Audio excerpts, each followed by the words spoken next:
Hello, my dear friends. You're in the Military Summary channel, and today we will discuss the situation in Ukraine on the 16th of September of 2025. Today we have a lot of very interesting updates, so let's start.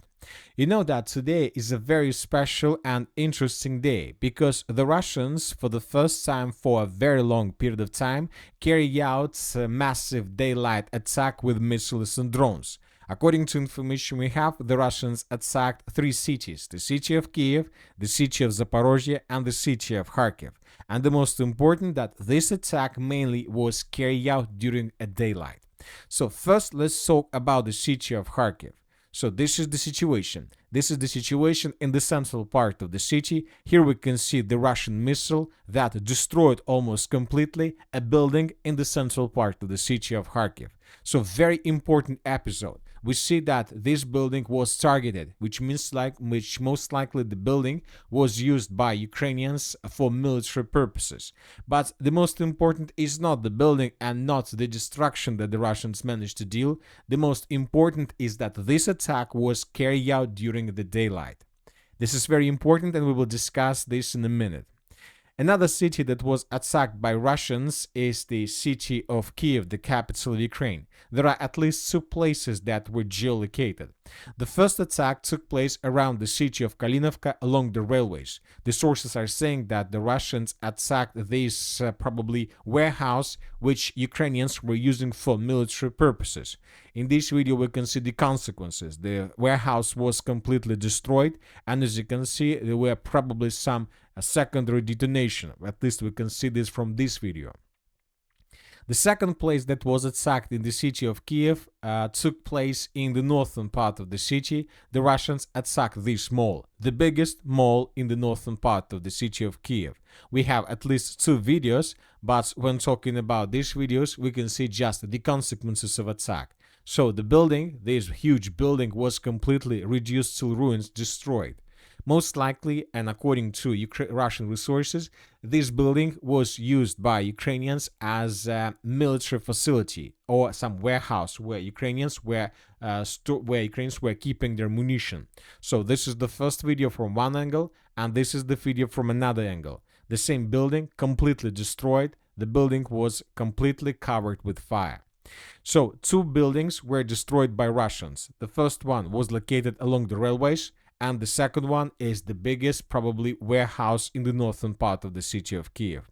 And furthermore, I would like to remind you that on the 14th of September we got another attack that was carried out by Russians. But on the 14th of September the Russians attacked a train that most likely was transferring munition from the western part of Ukraine in the eastern part of Ukraine. And this train was destroyed also in the vicinity of the city of Kiev. So three strikes carried out just during the previous, let's say, 3 days, and all of them were carried out by the Russians during the daylight. So the question is, why the Russians changed their tactics? Why the Russians stopped attacking Ukraine during the night period of time, but they began attacking them during the daylight? And probably the explanation is very simple. Most likely the Russians understand that if they attack Ukraine with drones and missiles during the night period of time, then most likely Ukrainians will have possibilities to launch their own missiles and their own drones, but this time not in the direction of Russia, but in the direction of Poland. And in the morning, European countries, NATO countries, and Ukraine will be able to blame Russia in another layer of escalation. So that is why the Russians began attacking Ukraine during the daylight, because now it's impossible to say that that missiles that were launched on the territory of Poland were launched from the territory of the Russian Federation. So we see that the Russians are doing this just from the security perspective. They don't want to cross the border with the NATO countries, and they don't want to have problems with NATO countries, with Poland, and so on. Anyway, let's wait and see what is going to be next. And the third city that was attacked by Russians was the city of Zaporozhia. So there's just one exception, that the city of Zaporozhia most likely was attacked during the night period of time. And the Russians attacked the city of Zaporozhia during the night because the Ukrainians were redeploying forces, units, soldiers, tanks, and vehicles from the western part of Ukraine, most likely from the Kherson direction, in the direction of the Zaporozhia where the Russians continue their offensive operation and where the Russians during the previous 24 hours managed to get additional changes on the ground in their favor.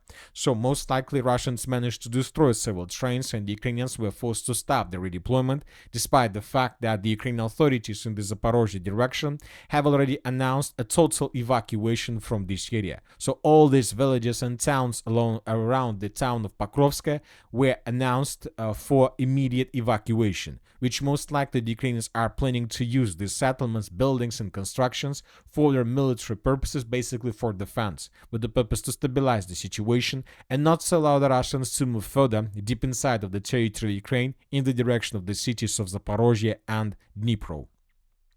So now let's discuss the situation on the ground in details. And first, let's talk about the western Zaporozhia direction. During the previous 24 hours, a very interesting video was published by Russian resources.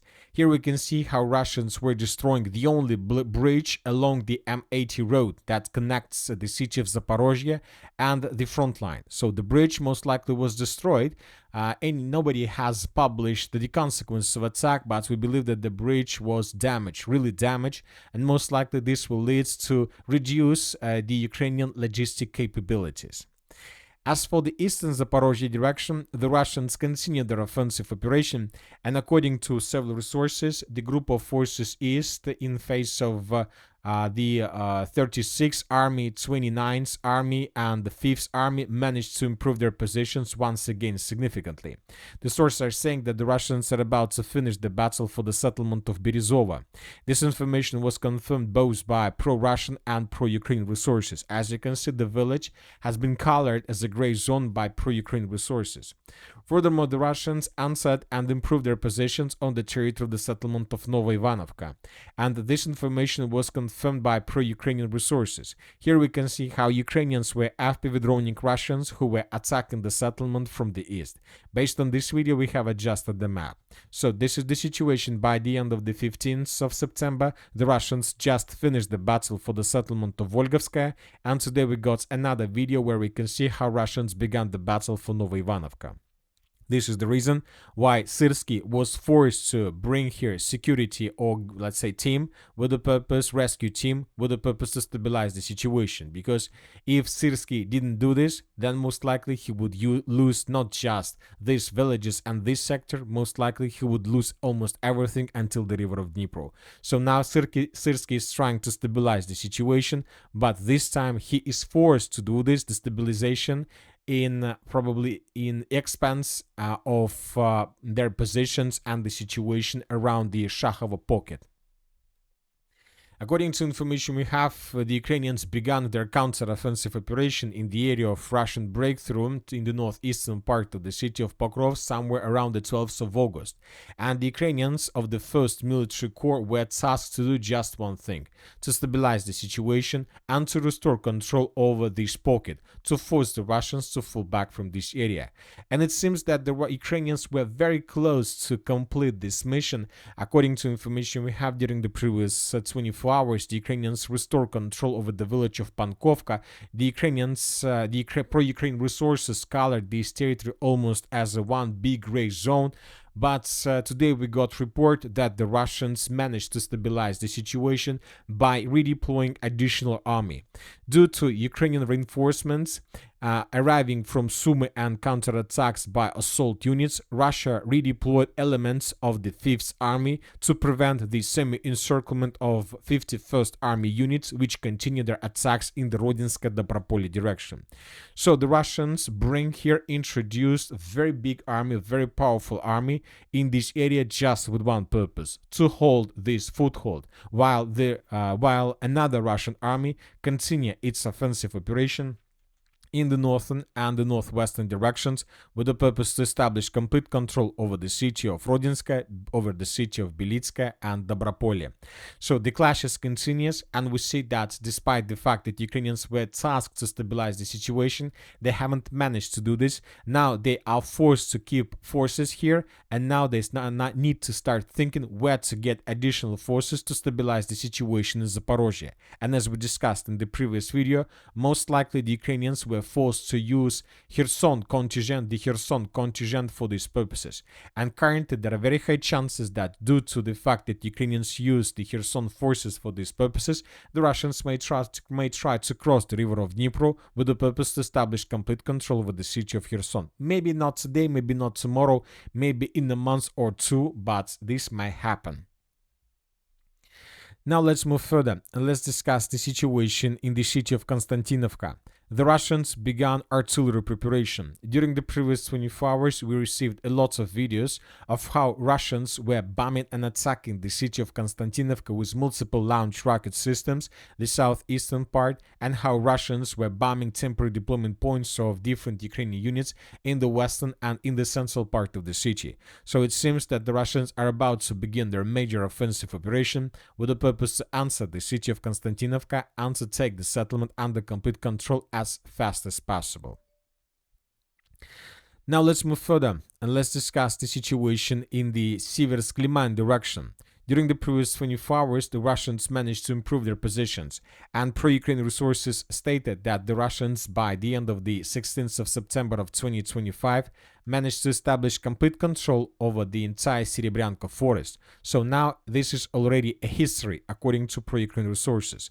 The forest was taken by the Russians, and now the Russians are preparing themselves before the beginning of another offensive operation, this time to finish the battle for the city of Yampol and to move further in the southwestern direction of the city of Seversk. So it seems that the front line in this direction collapsed completely. The Russians repeating their military, let's say, attack pass they carry out in 2022 during the beginning of the special military operation. The Russians now are doing the same things, but with one important difference. And the difference is the army. The Russian army of 2022, of course, is completely different army in comparison with the Russian army of 2025. Now the Russians are stronger, now the Russians are more experienced, and now the Russians have lots of military tools like FPV drones. The situation is going to be very difficult, and the question is what Syrskyi is going to do with this. Now he needs to think where can he get additional forces to stabilize the situation between the city Liman and Seversk, and most likely he doesn't have answer to this question. Now let's move further and let's discuss the situation in the Kupiansk direction. During the previous 24 hours, additional changes on the ground were recorded, and mainly the changes took place on the territory of the city of Kupiansk itself in its northwestern part. The Russians improved their positions significantly, and the Russians are about to finish the battle for the northwestern part. So this is the situation by the end of the 14th of September, and it seems that this is the moment when the Russians began their major offensive. This is the situation by the end of the 15th of September, and this is the situation by the end of the 16th of September. The Russians, as you can see, according to changes, are trying to encircle Ukrainians in this area of high-rise buildings. So as you can see, there is a high-rise building area. We're talking about this one.